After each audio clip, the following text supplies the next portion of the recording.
The stars shone like cold diamonds against the black void as the mercenary ship Raven's Call drifted through the Orion arm of the Milky Way. Inside the ship's main command room, Joe Miller studied the holographic display with narrowed eyes.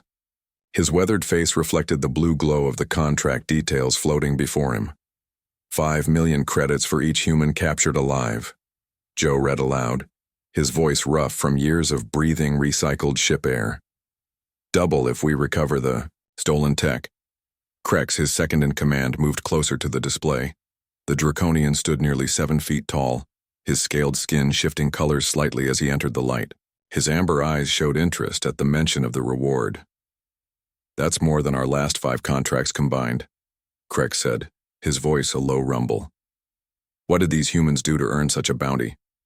Joe swiped his hand through the hologram, bringing up 5 human faces. They call themselves the Ghost Division, elite Earth special forces who went rogue. The Galactic Confederacy claims they stole classified technology from a Taurian research facility. The door to the command room slid open with a soft hiss as the rest of Joe's crew filed in. They were a mix of species from across the galaxy, each chosen for their unique skills.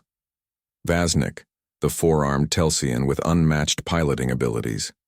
Thora, the feline Meridian with enhanced night vision and tracking skills. Ludo, the insectoid Vespid weapons expert. Mila, the slender blue-skinned Arcturian intelligence specialist. And Dorv, the massive rock-skinned Croton who served as their muscle. New contract, boss? Vaznik asked, his upper pair of arms crossed over his chest while his lower pair adjusted the pilot's goggles hanging around his neck. Joe nodded. Potentially the biggest payday we've ever seen. He expanded the holographic profiles of their targets. 5 humans, 3 male and 2 female, all wearing the dark uniforms of Earth Special Forces. Sam Wright, Ghost Division Commander, Joe began, pointing to the first face. A man with close cropped hair and eyes that seemed to see right through the camera. Former Navy SEAL, whatever that means. It's an Earth military designation, Mila offered. They're elite water-based fighters. Joe continued down the line. Linda Pearson, demolitions expert. Frank Daniels, weapons specialist. Greg Martinez, tech expert. And Kate Brown, infiltration specialist. Ludo clicked his mandibles together, a sign of excitement. 5 soft-skinned humans against us? This will be the easiest money we've ever made. Mila's expression darkened. I wouldn't be so sure. There are stories about human special forces. The crew turned to look at her. Joe raised an eyebrow. What kind of stories? Mila hesitated. Just rumors that circulate among mercenary groups. Strange encounters, failed hunts. Some of the best trackers in the galaxy have gone after humans and never returned. Dorv let out a rumbling laugh that sounded like stones grinding together. Superstition. Humans are physically weak compared to most species. No natural armor, no enhanced senses, no claws or strength. Perhaps, Mila said quietly, but there's a reason the bounty is so high. Joe dismissed her concerns with a wave of his hand. We've handled tougher jobs than this. The Krell assassins on Rigel 4, the Mantodian Queen's Guard. 5 humans won't be a problem for us. He switched the display to show a map of the nearby star systems. Our intelligence suggests they're hiding at the Proxima Centauri trading outpost. It's the closest system to Earth and a major hub for those looking to disappear. We'll start there. What about the stolen tech? Thora asked, her tail swishing with interest. Any idea what it is? Joe shook his head. The Confederacy is being tight-lipped about it, just says it's highly classified Taurian research. Weapons tech, most likely, Krex suggested. The Taurians are known for their biological warfare advances. Joe closed the holographic display with a swipe of his hand. We'll find out when we catch them. Vaznik, set course for Proxima Centauri. Everyone else, prepare your gear. I want to be ready to move as soon as we dock. As the crew dispersed to their stations, Mila lingered behind. Joe noticed her hesitation. Something on your mind? He asked. I've been analyzing patterns in mercenary communications, she said carefully. Over the past 3 Earth years, 17 different mercenary crews have taken contracts against human special forces. None have succeeded. 7 crews disappeared completely. Joe frowned. And the others? They canceled their contracts. No explanations given. They just walked away. A flicker of unease passed through Joe, but he pushed it aside. Then we'll be the first to succeed. That's why we're the best. Mila didn't look convinced, but she nodded and left the command room. Joe turned back to the viewport, watching the stars stretch into streams of light as the ship's engines powered up. 3 days later, the Raven's Call approached the massive space station that served as the Proxima Centauri trading outpost. The structure resembled a giant metal wheel spinning slowly in orbit around the red dwarf star, home to thousands of beings from hundreds of different worlds. Joe gathered his crew in the ship's briefing room. We'll split into 3 teams to cover more ground. Krex and I will check the lower markets. Vaznik and Thora, you take the residential sectors. Ludo, Mila, and Dorv cover the docking bays and transport hubs. These humans will be trying to blend in, but they can't change their biology. Your scanners are calibrated to detect Earth-human biosigns. He displayed a 3D map of the station. Check in every hour. If you find anything, don't engage without backup. Remember, we want them alive. The crew nodded in understanding, checking their weapons and equipment one last time before heading to the airlock. As they prepared to board the station, Mila approached Joe again. I've been thinking about why these humans would steal from the Taurians, she said. It doesn't make sense. Earth and Toria have good relations. Joe shrugged. Not our job to figure out why. We just bring them in and collect the bounty. What if there's more to this story, she pressed. There always is, Joe replied. But that's not our concern. We have a job to do. The airlock door opened with a hiss, revealing the bustling main concourse of the trading outpost. Beings of all shapes and sizes moved through the wide corridor, some humanoid, others completely alien. The air was filled with a cacophony of languages, the smell of exotic foods and the low hum of commerce.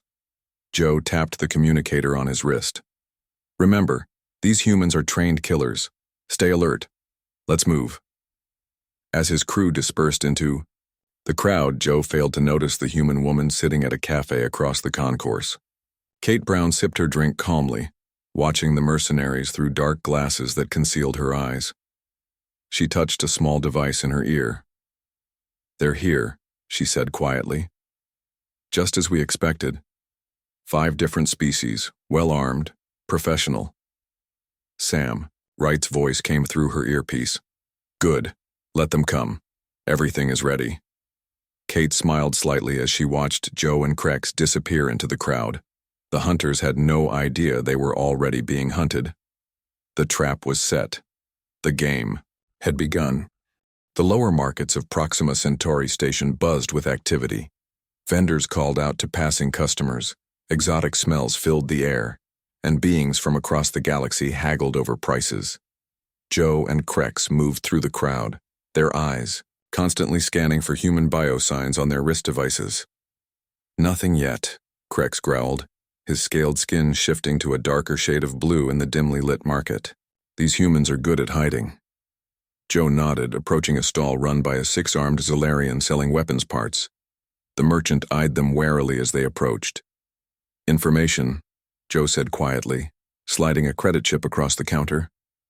We're looking for humans, 5 of them. Military types. The Zolarian's eyes widened slightly. One of his hands quickly palmed the credit chip, while another made a subtle warding gesture. No humans here, he said too quickly. Try the upper levels, where the rich tourists stay. Joe slid another credit chip across. You're lying. What do you know? The merchant leaned forward, lowering his voice. Look elsewhere, mercenary, for your own good. Before Joe could press further, an old Syrian approached them. His gray skin was wrinkled with age and one of his 3 eyes was clouded over. Heard you asking about humans, the Syrian said, his voice raspy. I sell old weapons. Come to my shop, we talk there. Joe exchanged a glance with Krex, who nodded slightly. They followed the old alien through winding passages to a small shop, tucked away in a corner of the market. Inside, the walls were lined with weapons from across the galaxy.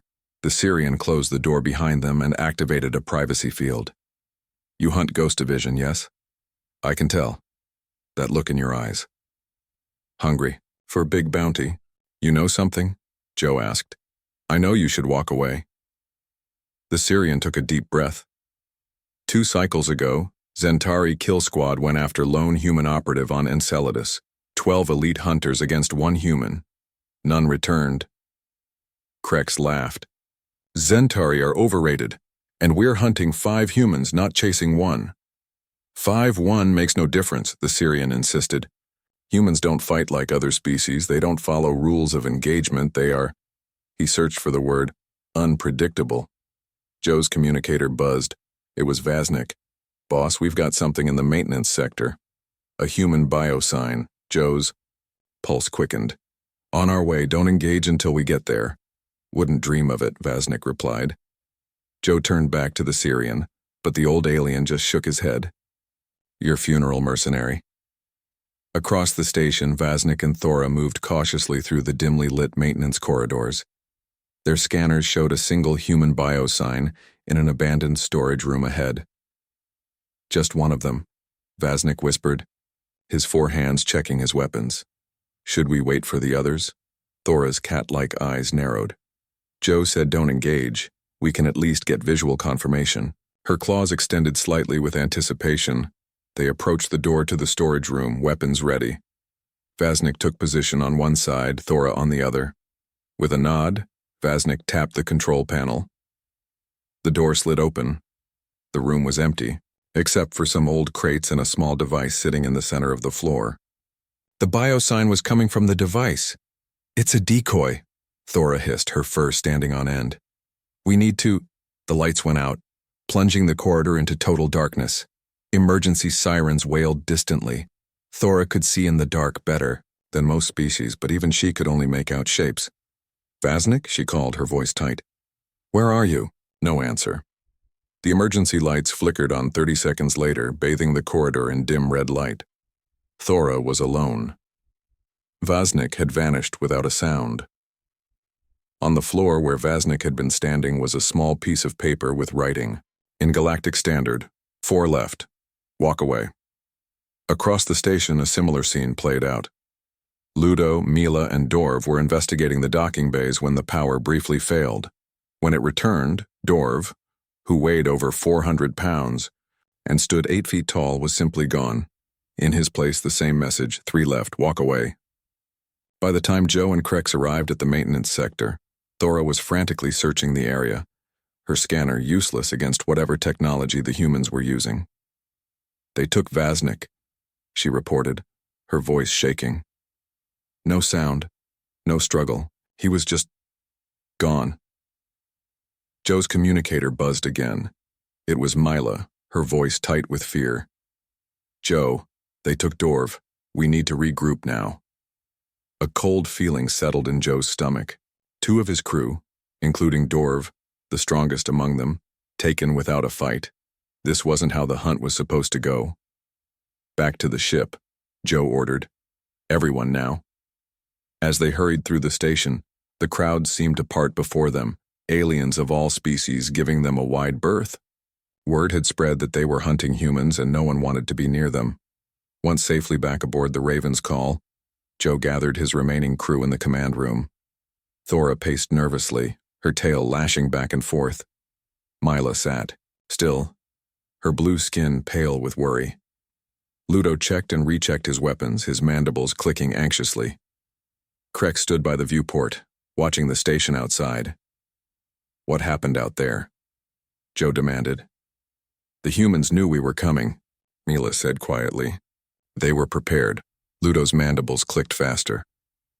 "How could they know? The contract was just posted 3 days ago." "Because they're the ones who posted it," Krex said suddenly from the viewport. "They wanted to draw someone out. Us." A heavy silence fell over the room as the implications sank in. "Check the ship for tracking devices," Joe ordered. "Scan for breaches. I want to know if they've been here." The crew scattered to carry out his orders. Joe turned to the ship's computer, pulling up everything they knew about the Ghost Division. There wasn't much. Earth kept its special forces. Operations classified, but there were rumors and reports from encounters. As he read, a pattern emerged. The Ghost Division didn't just fight. They hunted. They studied their targets, learned their weaknesses, then struck from the shadows. They never engaged in fair fights if they could avoid it. Mila returned to the command room, her expression grim.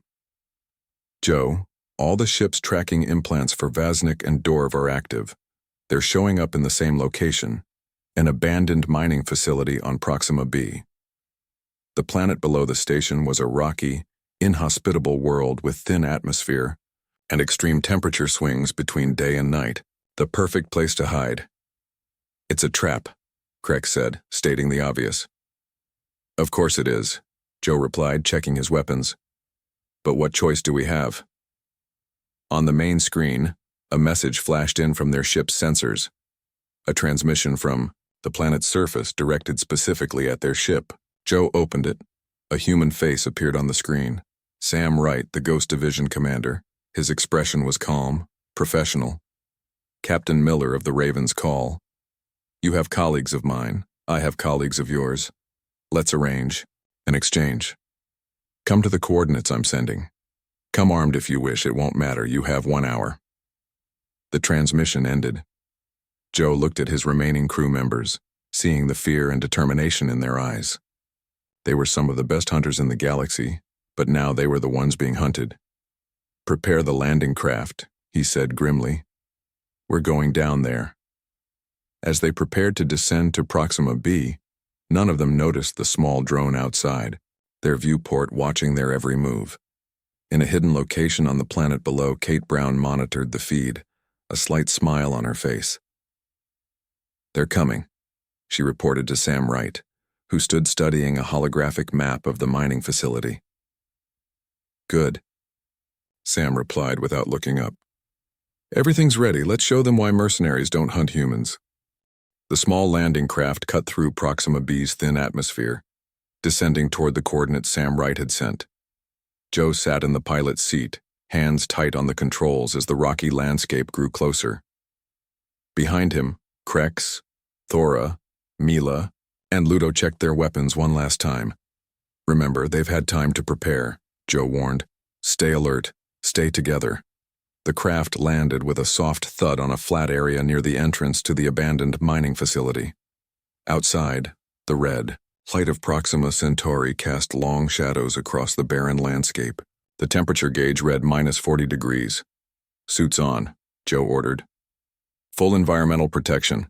They sealed their helmets and stepped out onto the planet's surface. The mining facility loomed before them, a series of dark tunnels cut into a rocky hill, with rusting equipment scattered around the entrance. Their scanners showed the tracking signals from Vaznik and Dorv coming from deep inside. No signs of human biosigns, Mila reported, checking her device. But they could be masking them somehow. Joe nodded. Krex takes point. Ludo covers our rear. Thora, watch the sides. Mila, keep scanning. They moved into the main tunnel, weapons ready. The only light came from the beams attached to their suits, cutting through the darkness to reveal metal support beams and abandoned mining equipment. Their footsteps echoed in the silence. The tunnel sloped downward, taking them deeper underground.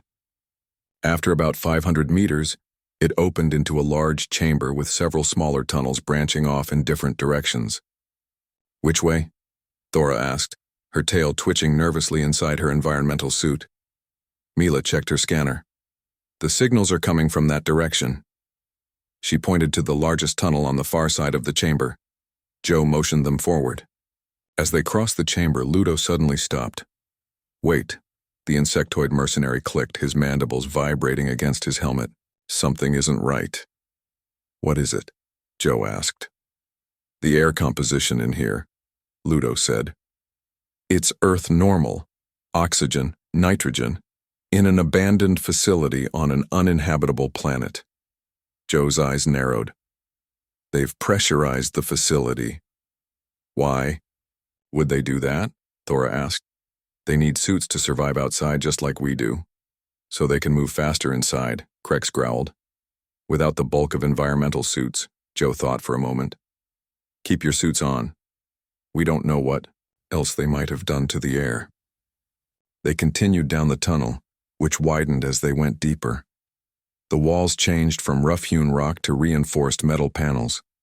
The floor became smooth, and overhead lights flickered on automatically as they passed. Someone's restored power, Mila whispered. Recently. After another few hundred meters, they reached a set of large metal doors. The tracking signals for their missing crew members were coming from just beyond. Ready weapons, Joe ordered, moving to the control panel beside the doors. He hesitated, then pressed the button. The doors slid open to reveal a large chamber bathed in bright light. In the center of the room, Vaznik and Dorv sat unconscious but alive, propped up against each other back to back. Around them, a circle was drawn on the floor with glowing markers. Joe scanned the rest of the chamber. There were crates and equipment along the walls, but no sign of the humans. The ceiling was high with catwalks running along the upper level. Plenty of places to hide. I don't like this, Krex said, his weapon trained on the shadows above.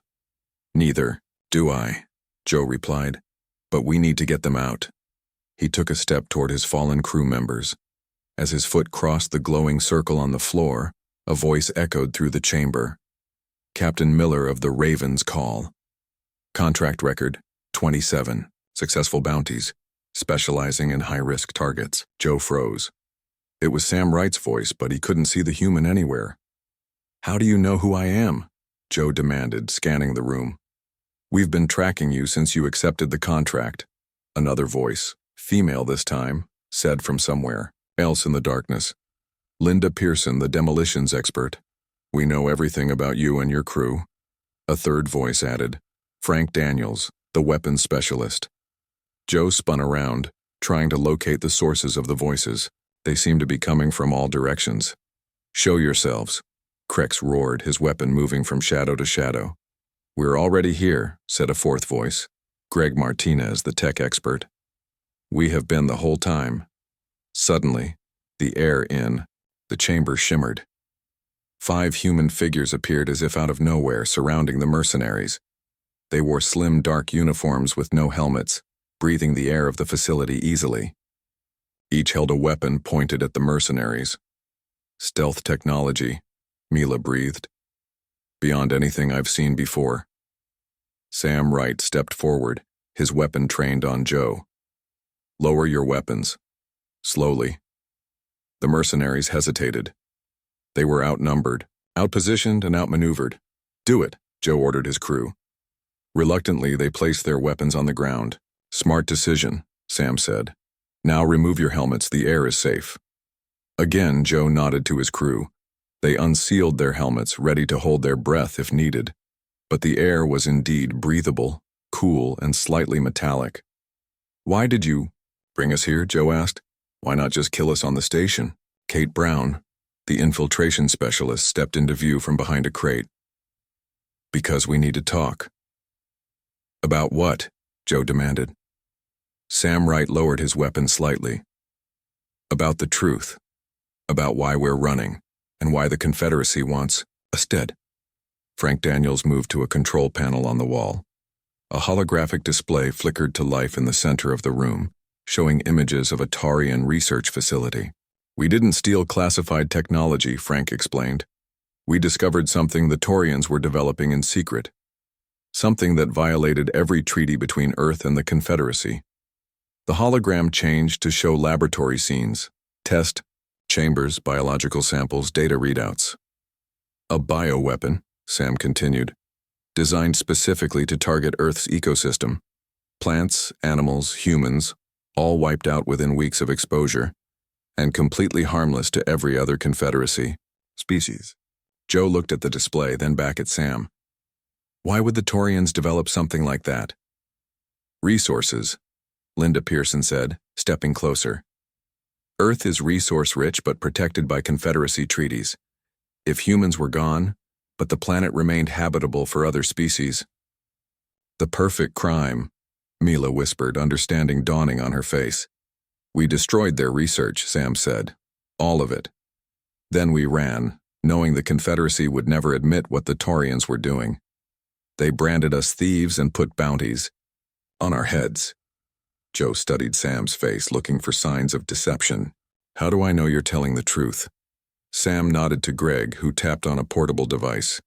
More images appeared in the hologram. Taurian scientists discussing the weapon, test results, implementation plans. We kept evidence, Greg said. Insurance, Joe looked at the unconscious forms of Vaznik and Dorv. And my crew? Why take them? To bring you here, Kate Brown explained. To show you what you're really part of. The Confederacy is using mercenaries like you to do their dirty work. Sam stepped closer to Joe, his expression deadly serious. Now you have a choice, Captain Miller. Walk away from this contract or don't walk away at all. Joe stared at Sam Wright, weighing his options. The chamber was silent except for the soft hum of equipment. Behind him, his crew waited tensely for his decision. What guarantee do I have that you'll let us go if I walk away from the contract? Joe asked finally. Sam nodded as if he had expected this question. You don't, just like we have no guarantee you won't return with reinforcements. This comes down to trust. Krex growled low in his throat. Trust humans who ambushed us? Who took our crew members? Kate Brown stepped forward. We could have killed you all on the station, we didn't. Why? Joe asked. Why keep us alive at all? Because we need this story to spread, Sam explained. We need mercenaries to understand what's really happening. The Confederacy is using bounty hunters as pawns. Joe glanced at the holographic evidence again. The images showed clear proof of the bioweapons development. Still, something bothered him. How did 5 humans manage to infiltrate a secured Taurian facility, destroy their research, and escape without casualties? The Taurians have some of the best security in the galaxy. Sam exchanged glances with his team. Then he nodded to Greg Martinez, who tapped on his device again. The hologram changed to show footage, combat recordings from the team's mission to the Taurian facility. What Joe saw made his blood run cold. The footage showed Sam's team moving through the facility like ghosts. They didn't engage guards head-on. Instead, they used the environment against their enemies. They cut power to sections, rerouted security systems, created distractions, and struck from blind spots.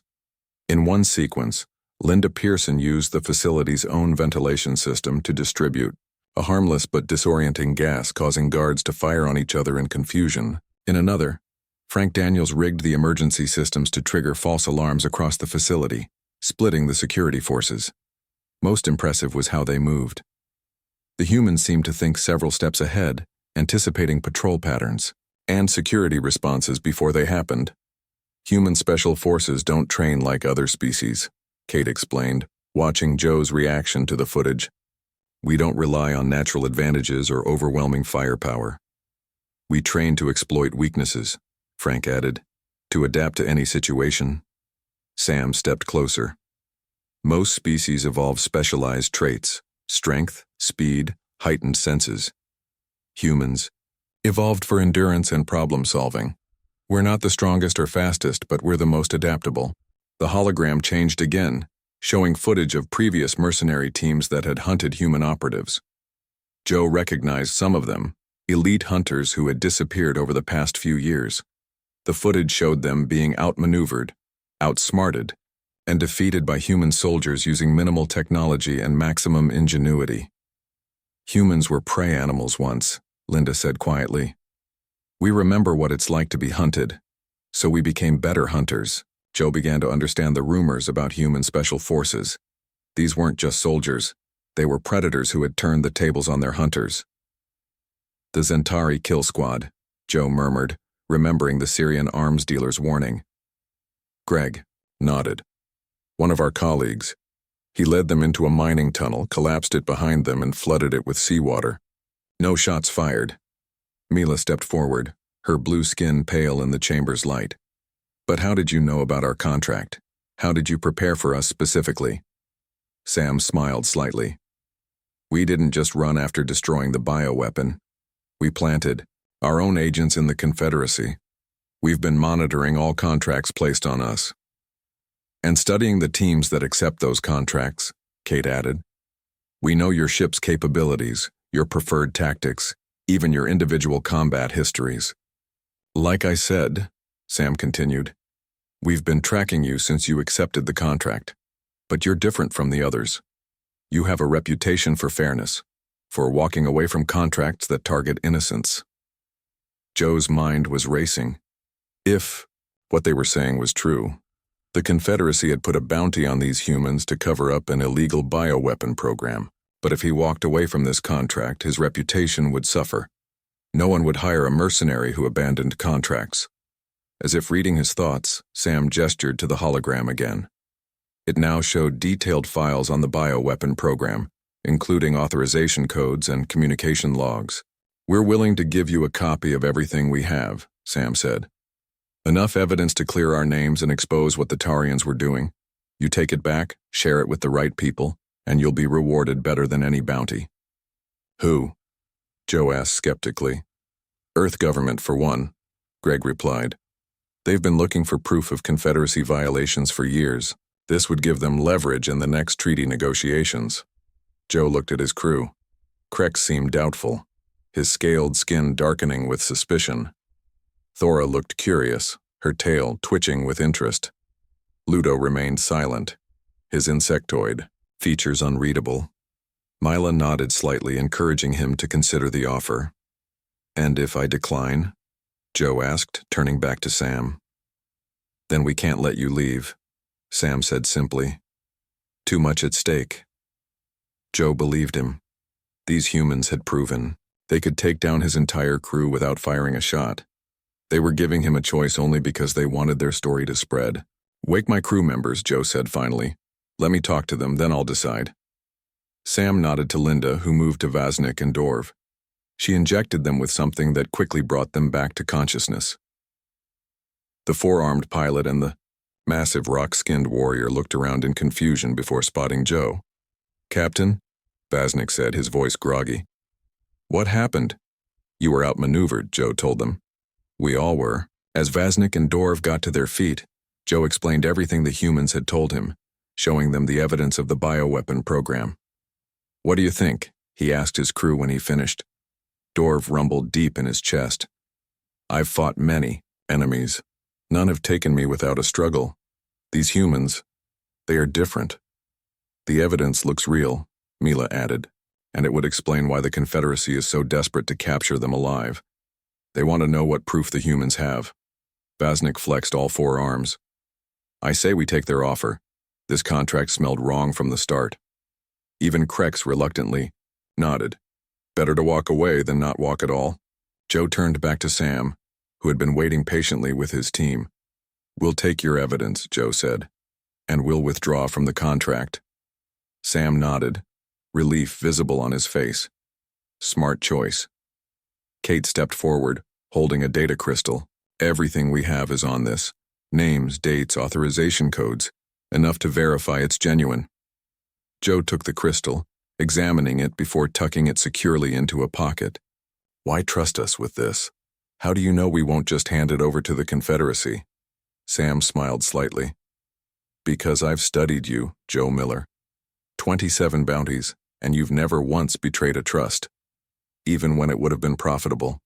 Joe wasn't sure whether to be flattered or concerned that the humans knew so much about him. What will you do now? He asked. Keep moving, Linda answered. Stay ahead of the next bounty hunters until the truth comes out. Sam extended his hand in the human gesture of agreement. So we have a deal? Joe looked at the outstretched hand, then at his crew. Finally, he grasped Sam's hand firmly. We have a deal. The Raven's call drifted silently in the void between Proxima Centauri and its nearest neighbor star system. In the ship's secure communications room, Joe Miller studied the data crystal the humans had given him. The evidence was overwhelming. Detailed. Logs, security footage, formulas for the bioweapon, and communications between Taurian scientists and Confederacy officials authorizing the project. It's all here, Mila said, standing beside him. Even authentication codes that prove these documents are genuine. Joe nodded grimly. The Ghost Division was telling the truth. The Taurians were developing a weapon to wipe out life on Earth while preserving the planet's resources. The door opened and Krex entered. The crew is getting restless. They want to know what we're going to do next. Joe leaned back in his chair. 3 days had passed since their encounter with the humans on Proxima B. They had left the system, immediately afterward putting distance between themselves and any potential pursuit. We need to decide who to give this information to, Joe said. The humans suggested the Earth government, but that's risky. The Confederacy monitors all communications with Earth. What about the Galactic News Network, Mila suggested. A public broadcast would make it harder for the Confederacy to suppress this. Krex shook his scaled head. GNN is partly owned by Taurian interests. They would never air it. Joe thought for a moment. The Independent Traders Alliance. They have secure channels and contacts throughout the galaxy, and they have no love for Confederacy regulations. Mila nodded. They could distribute the information to multiple sources simultaneously. The Confederacy couldn't stop them all. Set course for Omega Station, Joe ordered. The Alliance has a headquarters there. As Krex left to relay the order, Joe turned to Mila. What about the bounty contract? We need to officially withdraw. Already done, Mila said. I logged our withdrawal from the contract yesterday, cited false information provided by the client as the reason. Joe raised an eyebrow. That will raise flags with the Confederacy. Maybe, Mila admitted. But other mercenaries will see it too. It might make them think twice about accepting contracts against the Ghost Division. Joe nodded in approval. Mila had always been the most thoughtful of his crew. 3 days later, the Raven's Call docked at Omega Station, a massive independent trading hub located in a neutral system. The station was a maze of markets, warehouses, and private facilities, catering to traders from across the galaxy. Joe and Mila made their way to the Alliance headquarters, a nondescript office hidden among cargo processing facilities. Inside, they met with Hari, an old Navarian with silver skin who served as the Alliance's information broker. Joe Miller. Jari greeted them, his 4 eyes blinking in sequence. It's been years. Still chasing bounties across the stars? Something different this time, Joe replied, placing the data crystal on Hari's desk. Information that needs to be distributed. Widely. Jari picked up the crystal, examining it carefully. Important enough to bring to me personally? This must be valuable indeed. Or dangerous, Mila added. Jari connected the crystal to his secure terminal. As he scanned through the files, his silver skin paled to almost white. This would violate 17 different treaties, Jari whispered. If this is genuine, it is, Joe assured him. We verified the authentication codes. Jari looked up sharply. Where did you get this? Let's just say we met some humans who were very motivated to share it, Joe replied. Understanding dawned on Jari's face. The Ghost Division. You found them. Joe didn't confirm or deny. Can you distribute this? Securely? Jari nodded slowly. The Alliance has channels. We can get this to Earth government, independent news networks, even some sympathetic Confederacy officials. But Joe, he leaned forward. Once this is out, there will be consequences. The Taurians won't take this lightly. Neither will their allies in the Confederacy. We understand the risks, Joe said. Very well. Jari copied the files to his secure system. It will take a few days to set up the distribution. In the meantime, I suggest you make yourselves scarce. Joe and Mila returned to the Raven's Call, where the rest of the crew waited anxiously. It's done, Joe announced. Jari will handle the distribution. What now, boss? Vaznik asked, his forearms busy with maintenance on his pilot console. Now, we wait, Joe replied, and stay away from Confederacy space for a while. A week passed as the Raven's Call drifted in the outer reaches of the Omega system. Then the news began to spread. First on independent networks, then across larger channels as the evidence became impossible to ignore.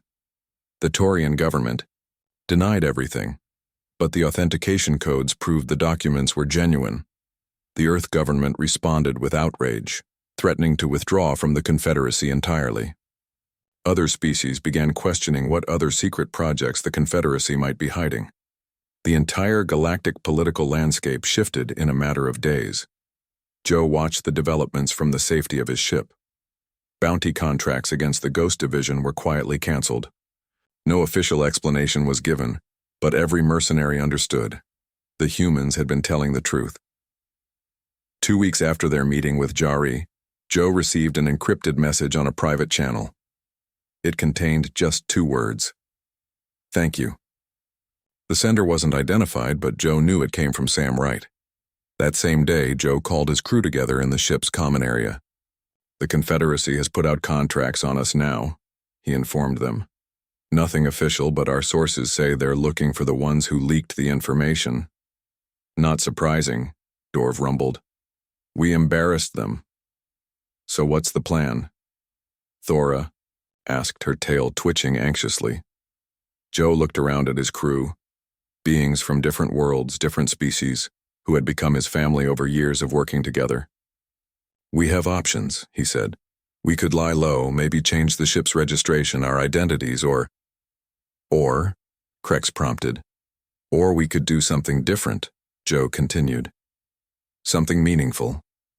The humans showed us the Confederacy isn't what we thought it was. Maybe it's time we stopped working for the highest bidder and started choosing our own targets." Mila smiled. "You're suggesting we become vigilantes, targeting Confederacy corruption?" Joe shrugged. "I'm suggesting we use what we've learned. The humans showed us how much damage a small, well-prepared team can do when they choose their battles carefully." The crew exchanged glances. Then Vaznik laughed, all 4 hands clapping in the Telsian gesture of approval. "Why not? We were the best bounty hunters in the sector. We could be the best vigilantes, too." One by one, the others nodded their agreement. Even Krex, usually the most cautious, gave his approval with a low growl. Later that night, as the Raven's Call prepared to leave the Omega system, Joe received another encrypted message. This one contained coordinates and a single line of text. "If you're interested in learning how humans fight, we'd be willing to teach you. For a price." Joe smiled to himself. The Ghost Division was offering to train them, to show them how humans had become the most feared special operatives in the galaxy. He sent back a simple reply. "Name your price." The answer came almost immediately. "Help us expose the others like the Taurians." Joe thought about it for only a moment before typing his response. "Deal." As the Raven's Call jumped to hyperspace, a new story began spreading through mercenary networks across the galaxy. A warning passed from captain to captain, crew to crew. "If you see a contract for human special forces, do yourself a favor. Decline. There's a reason experienced mercenaries refuse to go after human special ops. And those who do, don't come back the same."